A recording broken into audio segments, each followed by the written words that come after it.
১৯০৫ সালের ১৬ই অক্টোবর সূর্য ওঠার আগেই কলকাতার রাস্তায় নেমে আসে হাজার হাজার মানুষ। চারদিকে প্রতিবাদের স্লোগান, কারণ তারা বিশ্বাস করে আজ বাংলা ভেঙে যাচ্ছে।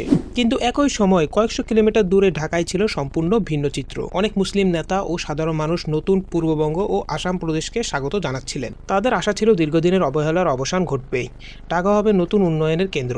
একই দিন একই বাংলা, কিন্তু দুই প্রান্তে দুই অনুভূতি। এর কারণ ছিল ভারতীয় উপমহাদেশের ইতিহাসের অন্যতম বিতর্কিত অধ্যায়, বঙ্গভঙ্গ। বঙ্গভঙ্গের ইতিহাস সম্পর্কে জানতে হলে আমাদের যেতে হবে একটু পেছনে। ভারতের ইস্ট ইন্ডিয়া কোম্পানির উপনিবেশিক শাসনের প্রায় ১০০ বছর পর বাংলা, বিহার, উড়িষ্যা ও আসাম প্রদেশ নিয়ে ইংরেজরা বিশাল আয়তনের বাংলা প্রেসিডেন্সি গড়ে তোলে। কিন্তু এত বড় এলাকার প্রশাসনিক কার্যক্রম পরিচালনা তাদের জন্য বেশ সমস্যা ছিল। তখন পশ্চিম বাংলা ছিল হিন্দু সংখ্যাগরিষ্ঠ আর পূর্ব বাংলা ছিল মুসলিম সংখ্যাগরিষ্ঠ। এর প্রায় ৫০ বছর পর ইংরেজরা সিদ্ধান্ত নেয় আলাদা প্রদেশ তৈরি করবে। এই সিদ্ধান্তের খবর প্রকাশিত হলে কলকাতা ও পশ্চিমবঙ্গের অভিজাত হিন্দুরা তুমুল প্রতিবাদ করে।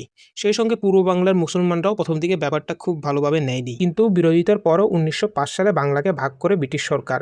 এক্ষেত্রে আসাম, চট্টগ্রাম, ঢাকা, রাজশাহী, ত্রিপুরা ও মালদহ নিয়ে গঠিত হয় একটা নতুন প্রদেশ, যার নাম ছিল পূর্ব বাংলা ও আসাম প্রদেশ। এই প্রদেশের রাজধানী হয় ঢাকা।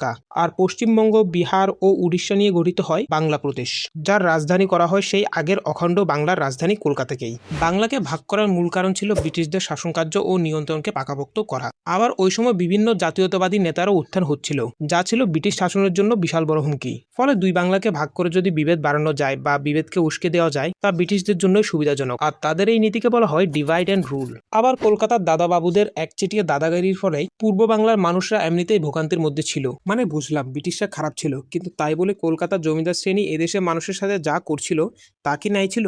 অপরদিকে পূর্ব বাংলার মানুষরা চিন্তা করে, যদি দুই বাংলা ভাগ হয় তাহলে পূর্ব বাংলার মানুষদের অর্থ, সামাজিক ও জীবনমানেরও উন্নয়ন হবে। কলকাতার জমিদাররা নিজেরা কলকাতায় বসবাস করত, কিন্তু তাদের জমিদারি ছিল বাংলায়।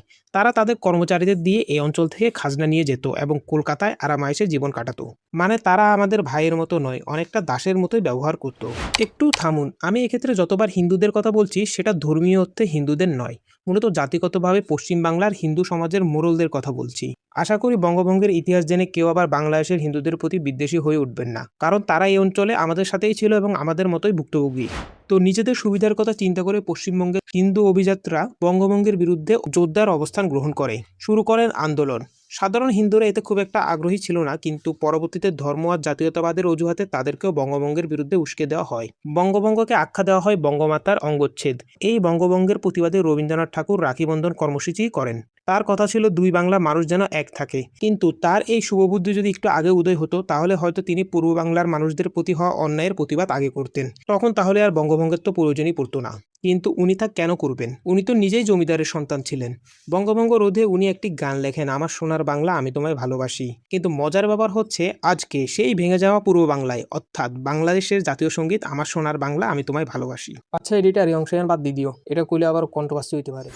তো বঙ্গভঙ্গ রোধ আন্দোলনের শুরুতে বিলেতি পণ্য বয়কটের মাধ্যমে স্বদেশী আন্দোলনের সূচনা হলেও একসময় এর একটি অংশ নাশকতা ও চরমপন্থার দিকে ধাবিত হয়। একদিকে রবীন্দ্রনাথ সহ কলকাতার বুদ্ধিজীবীরা রাজনৈতিকভাবে চাপ সৃষ্টি করে ও আন্দোলন করে যাচ্ছিল বঙ্গভঙ্গ রোধের জন্য। অপরদিকে ঐতিহাসিক স্বদেশী আন্দোলনে শুরু হয় সহিংসতা। গ্রেপ্তার হয় স্বদেশী আন্দোলনের কর্মী ক্ষুদিরাম বসু, যার পরবর্তীতে ফাঁসি হয়। আবার এই অস্থিরতার কারণে পূর্ব বাংলার মুসলমানরা বঙ্গভঙ্গের পক্ষে আরও জোরালো অবস্থান নেয়। ফলে একদিকে চলতে থাকে আন্দোলন ও সহিংসতা, অপরদিকে চলতে থাকে হিন্দু মুসলিম দাঙ্গা।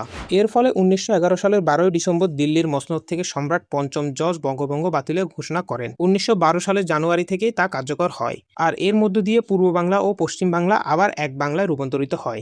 একই সাথে পূর্ব বাংলার জনগণের উন্নয়নের যে সম্ভাবনা জেগেছিল তাও শেষ হয়ে যায়।